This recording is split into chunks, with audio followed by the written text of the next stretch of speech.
Gregory Keene commences with another page from the Dossier on Dumetrius.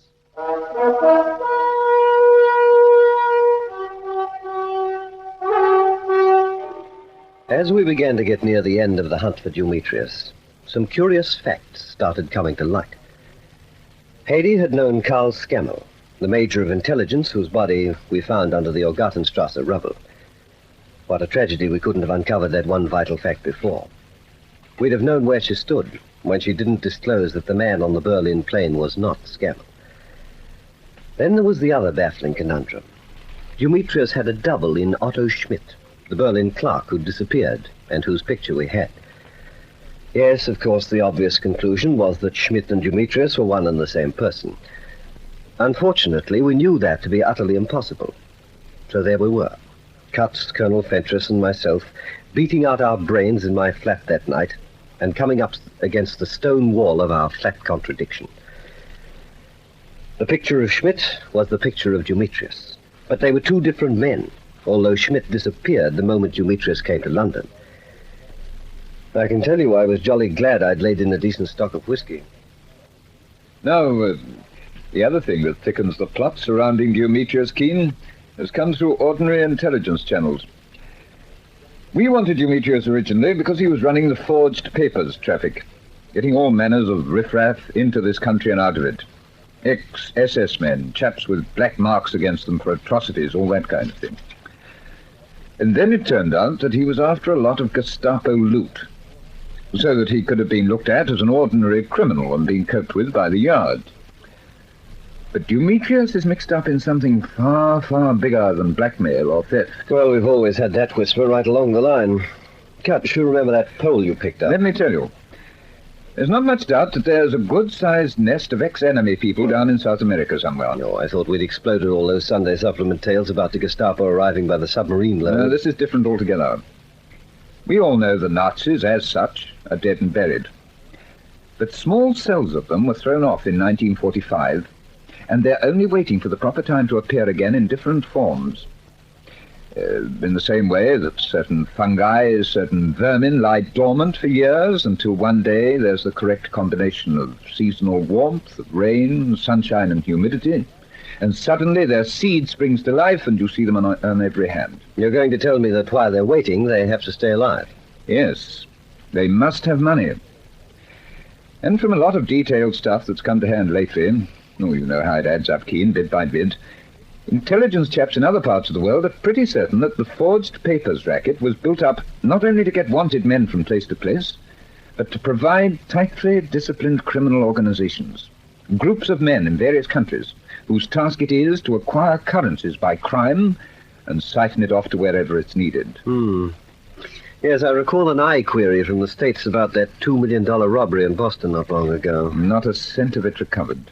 Not a known criminal caught in connection with it or even suspected. You see what I mean? So, of course.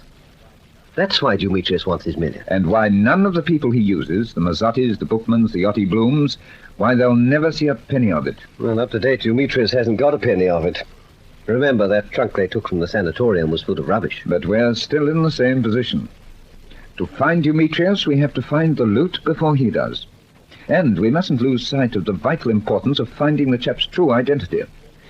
When we know that, we'll be able to pin his background down and perhaps smash his organization at the same time. Could there be bigger men above him? No. Dumetrius is at the top.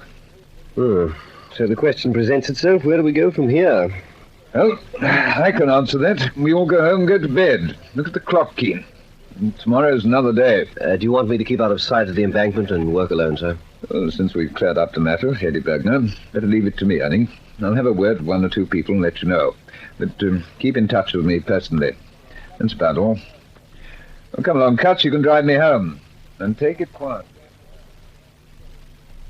I needed that sleep. I slept till 11 the next morning. Slept like a log. Took my time over the shower and shave and breakfast. Then I did a thing I seldom do that early. I downed a couple of stiff drinks and felt better for them. I'm not psychic. I'm probably the least psychic cove you're ever likely to run into. But I knew we were on the last lap. I didn't know how, when, nor where, but I was certain that I was running Dumetrius to earth, and I'd gone after him in the only possible way, and that ultimately I'd destroy him, and to some small extent, all that he stood for. Even if I had known what he was doing at that instant, it wouldn't have made any difference, although he was further ahead in the search for the Gestapo treasure than we were. He'd had Yachty at work, and Yachty's Poles were people Dumetrius could really rely on. So you found a Yachty. Congratulations. It's easy. Knowing this Fleur Dupont and Max Rubinstein were together is easy. Well, how did you go about it? Yes, you may help yourself to a drink, but don't take it for granted. What did you actually do? We are starting from Rubinstein Galleries. As you were instructed to do. Yeah. I'm knowing a Polish fellow. His name is Meczek. He is going about bars in Piccadilly, saying he is captain in General Anders' Polish division. He's very correct. He's knowing lots of, what you call it, society women's. Yeah, that's right. I know what you mean. He's probably the only person in your circle who knows what fork to use. Get on with it. Forks? You're wanting to talk about forks, Dumetrius? I'm waiting to hear about this fellow Meczek. Get on with it. Yeah, well, I give Meczek little money. I say, go to Rubinstein Galleries in Old Bond Street. There you are asking for address of Mademoiselle Fleur Dupont. Look, Yachty, I find your recital perfectly fascinating, but indulge yourself some other time. Just tell me what took place at the galleries and whether or not you have the woman's address. At the galleries, they are saying, she is not here. Meczek says, but it is important. I am having Mademoiselle's address, care of Rubinstein Galleries. Yeah, care. Yes. I don't want your version of the dialogue that took place. Yeah. Meczek is bowing and clicking the heels, you know. Is correct. They are thinking, here's gentlemen. They are telling him Mademoiselle Dupont's business, Mademoiselle Dupont's address. May I share yours and Meczek's knowledge, Yachty? Yeah.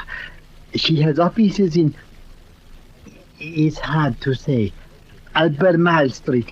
She has agency for models, you know. You're wanting a girl to paint. You're wanting a girl to show clothes. She's finding for you. Where does she live? Flat 124, 27th Birdcage Walk. Well, that's a pleasant, quiet neighborhood. What do you think, Yachty? Should we pay a call on Mademoiselle Dupont tonight? Yeah. Max Rubinstein did something with that cabin trunk full of money.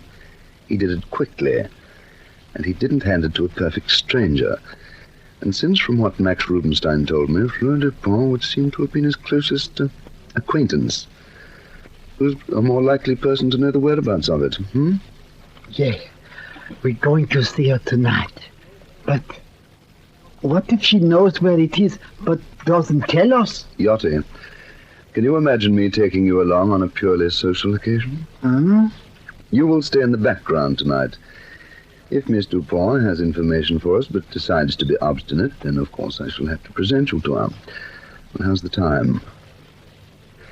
Yes, we'll pay our respects rather later than one generally does, about 2 o'clock in the morning, so we can be sure our hostess will be home. Well, that's all for now, Yachty. Go and ask Haydée to come along to my cabin, will you? We may get her to drive tonight.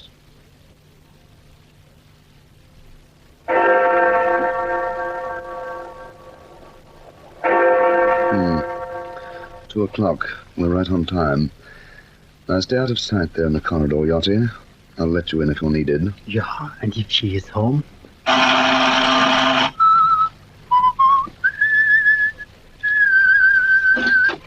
Yes? Forgive me. Oh, what? Who are you? What do you mean by forcing your way into... I must apologize, Miss Dupont. I wasn't actually forcing my way, and I merely didn't want to be seen for your sake. This is preposterous. Who are you? I am Captain Inchcape, MI5. I'm going to call the police if you are not out of my apartment in 5 seconds. Well, now, are you? I shall telephone at once. You'd be wiser to sit down and listen to me. Come on, be sensible. Later on, you can ring the police to your heart's content. But for the moment, do as I say. That's right. Now then, you are Fleur Dupont. Yes, but you seem to know that. We are looking into the murder of a man named Max Rubinstein. I believe you were closely associated with him. I have never heard of him in my life. Then how do letters from you come to be among his papers at the Rubenstein Galleries? Don't let's waste each other's time, Miss Dupont. We know quite a lot about you. And only your own good sense will keep you from being arrested. Arrested? Yes. Now, I don't want to have to take you to our headquarters for questioning, so I suggest you tell me all you can about a cabin trunk full of important papers Rubenstein left with you.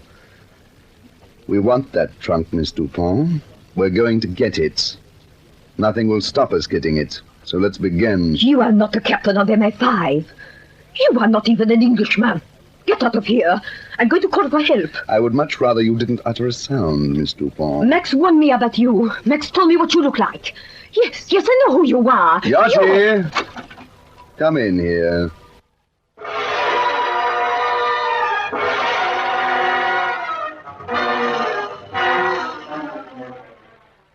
At that time, I wasn't even aware of the existence of Fleur Dupont. I'd spent the day at the Rubenstein Galleries going over Rubenstein's papers, but I'd drawn a complete blank. We hadn't a clue to whom he might have consigned the treasure, till we heard from Eustace Manningley again. I'd been right that morning. Nothing could stop me closing in on Dumetrius now.